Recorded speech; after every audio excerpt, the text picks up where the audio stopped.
Alright, y'all, now there are many types of speaker connectors. I mean, some speakers use these speak-on connectors like this. If I can get that sucker back in there now. Okay. And let me go over to the back of another speaker.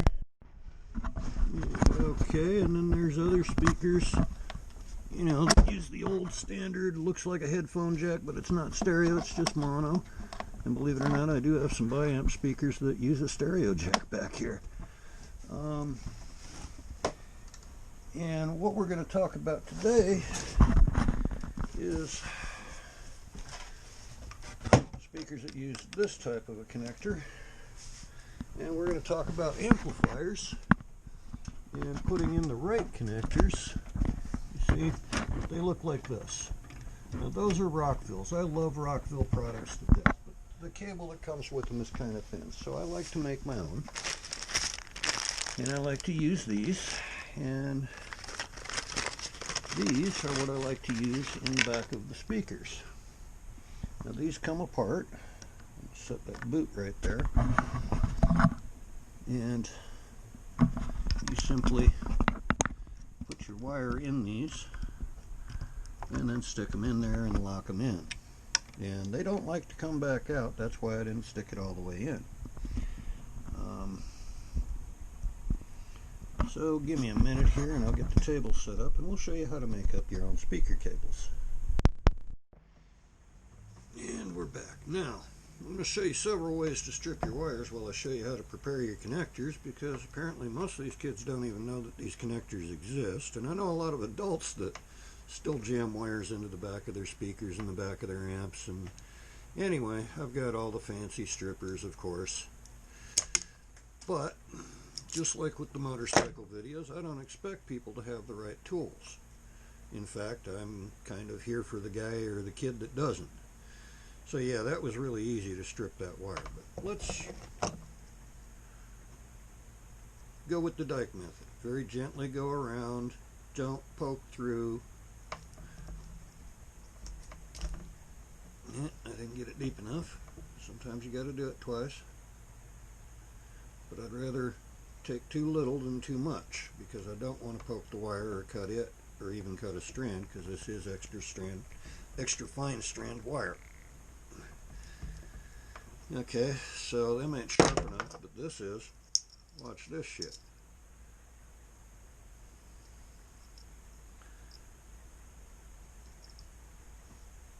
Very gently go around. I'm not digging in. Again, I don't want to screw up my wire. I just want to get enough of the coating off, or loose, to where I can take it the rest of the way off with my dikes here. Oh, that's sexist or some shit, or ain't that gay? No, it ain't. They've been called dykes for years, and I don't know why. I know it doesn't have anything to do with women. Okay, so that one's done, and this one I got to redo, because I didn't twist it good enough the first time. Alright, now, let's bring up one more way here. We've already shown you that way. You got your mini dikes, same method as your big dikes, only these are needle nose with a wire cutter down in the bottom. Boom, boom, boom, boom, boom, boom, boom, boom, and off that thing comes. And it really didn't take a whole lot of force. Me moving hurts, so if I grunt, I might not have done nothing at all. I just moved wrong. And of course, you know, you've got the brute force method. Let's bring out the brute force. All you got is a pair of pliers and your mom's kitchen knife or your box cutter. Actually, with Democrats in office, it might start getting hard to get box cutters. They might start saying it's a weapon or something. I don't know. I don't give a shit. This is another way to do it.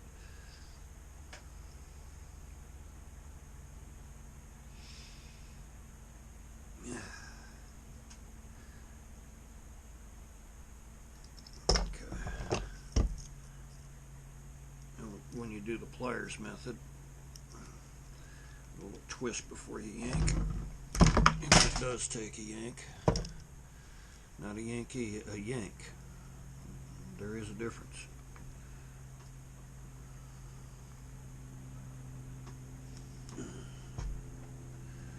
Okay, now let me put my little magic holder back up here. See, I used the crook in that. Just hold them and keep them from falling.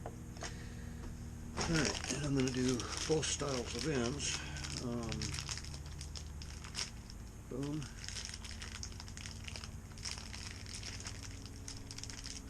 And boom. So, here's one style.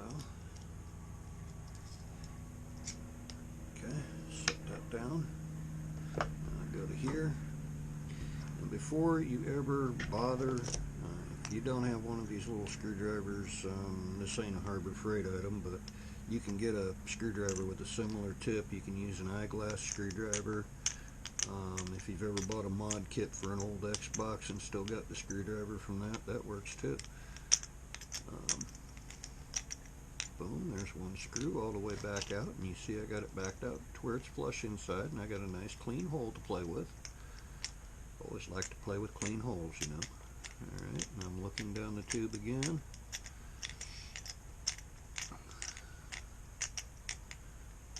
Alright, and I got that one out to where it's nice and flush. Okay, so I stick this puppy in there. And I'm just perfect right there.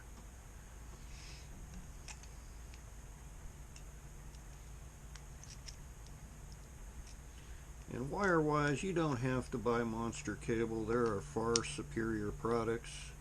I'm doing this, putting it in my pliers there so I can hold the wire in and still turn, because my handy hand's on my little clamp here. They work. I have the other alligator clips for them, and I had probes on them the other night.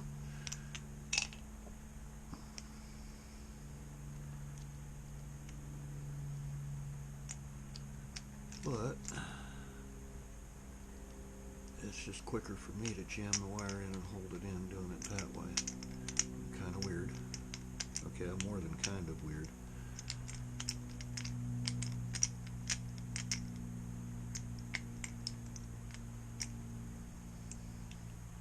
Now I go back and tighten my first one all the way, because I just snugged it a little bit the first time. The reason I tighten my back one first all the way, front one I just put in enough to hold it, and then I push in a little bit, make sure it's all the way stuck in there.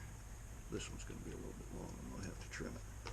So we'll do another one real quick, and then we'll switch to the other kind, because I've got two of these cables to do, so it doesn't hurt me to do one end backwards from the other. I just got to remember which one's which one. Got to put the other ends on, right? And I'm trying to keep this video short for y'all. But at the same time, I can't stress enough how much better these connectors are, because they make a big difference.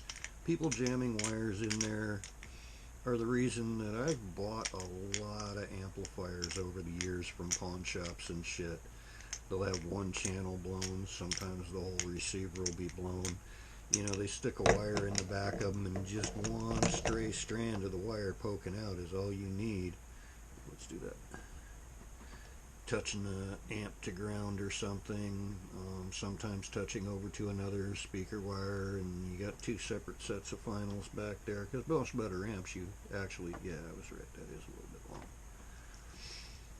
Most better amps you actually do have a set of one set of finals per channel. Some cheapies, you just got one big IC in there. Okay, that's most cheapies.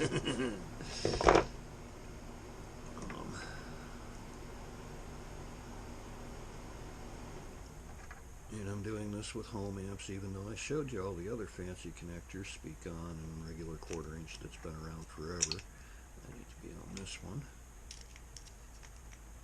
And I am pushed in and holding.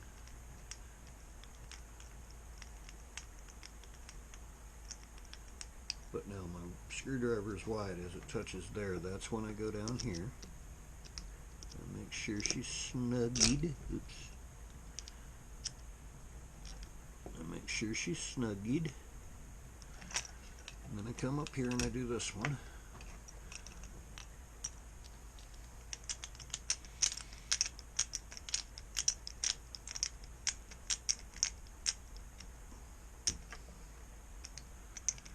and I started to say, I think, or at least I was thinking it, you don't have to use monster wire or anything like that. What I'm using is extra fine strand. I prefer ultra fine strand Bosch, but I can't find it anywhere. I'm using extra fine strand GS Power, fucking cheap ass wire. It is 10 gauge copper clad aluminum. Carries a signal really nice, and for audio, yeah, it may not be fucking monster silver blah blah blah $4 a foot, but it does a really good job, and for the average person it's going to be more than adequate. And there's not really that much of a difference distortion wise between copper clad aluminum and silver. And you can get 24 karat gold wire. Okay, so now these are really simple, and these you can get from Monster Cable. I love their ends. I'm not really a fan of their wire. Their cheaper wire sucks, and their better wire, well, it's too much money for what it does or doesn't do. Okay, so I need to cut that a little bit before I proceed. Hold it up there and just kind of eyeball it. I need to be there, so I need to take off that much. I know that some liberals probably going to have to measure that, but oh well, let them measure. I'm a bit anally retentive, obsessive compulsive myself, so it's all fair game, right? And I turn it that way a while just to get the ends and all the stray hair stuck in. And then I turn it like this, which is actually backwards from normal. Oh shit, I twisted them fucking wires wrong. Sorry. Sorry.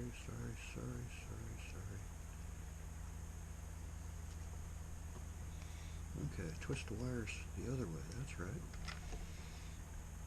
These are backwards.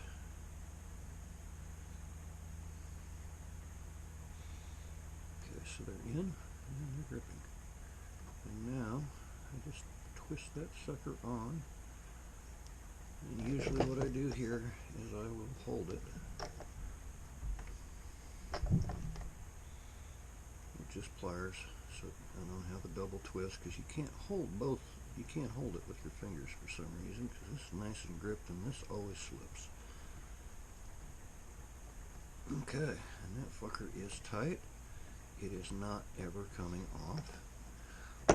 Oh, you've got that bare section of wire there. You know what? The gods of audio were smart enough to design these things with, guess what? Slip-on rubber booties. And I got a stray fragment hanging out there, but it will be covered.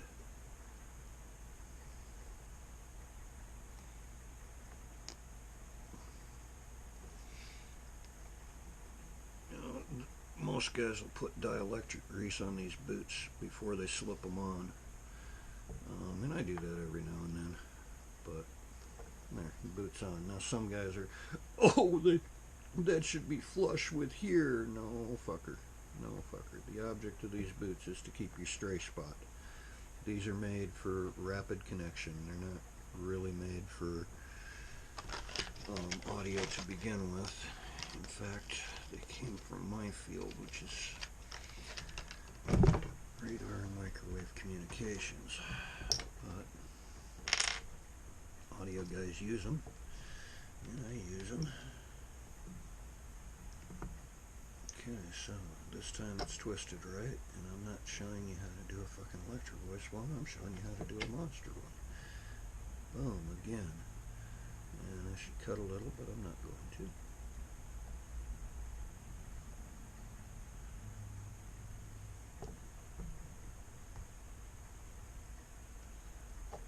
I should put this black boot away, because I need a red one, don't I?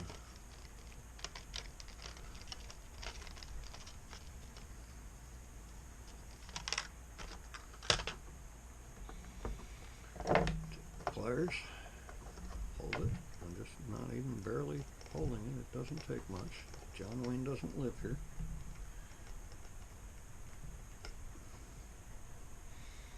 That came out a little bit prettier.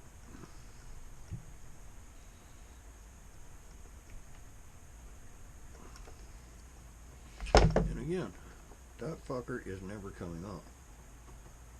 Well, unless you twist it backwards a lot. Okay. I need my rubber booty in the other way. And what you can do, lick it a little bit.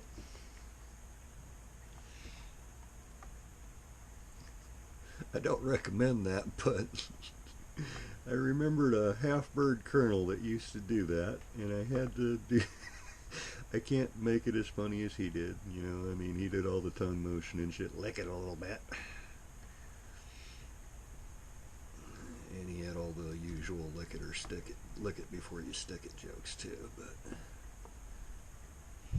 all right, and that one's on. Everything's covered. Everything's pretty. Those are ready to go into the back of the speakers. And let me show you, there are speakers, not just receivers. There are speakers that take a regular banana jack. And that's the wrong wire and the wrong one, but you get the idea. You don't have to jam your wires up through the little hole and have the risk of strays coming over there.